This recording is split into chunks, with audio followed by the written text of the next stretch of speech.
25 olovnih vojnika kojima se djeca igraju. Da bi bilo moguće rukovati vojnicima kao igračkama, za potrebe predstave konstruirane su mobilne platforme za svakog gledatelja po jedno. Prethodno su obezličeni uzimanjem osobnih stvari i osobne karte, uzimanjem otiska, a dodeljivanjem broja i zaduživanjem teške vojne opreme. Zaduživanjem teške vojne opreme.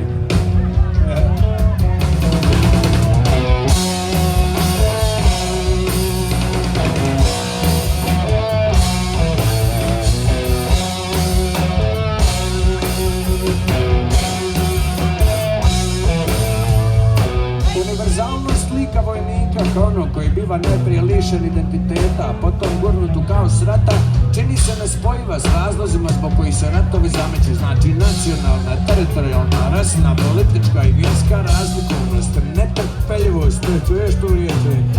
Netrpeljivost. Netrpeljivost. A koga? Jebe mi majku! Jebe mi majku! Jebe mi majku! Jebe mi majku!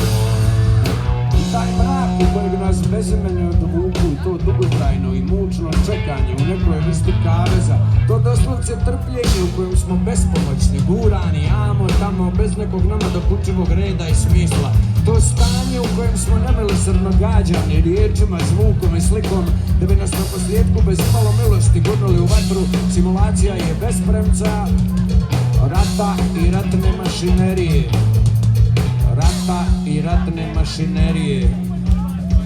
Da nas pripreme. Jebe mi majku! Jebe mi majku! Jebe mi majku! Jebe mi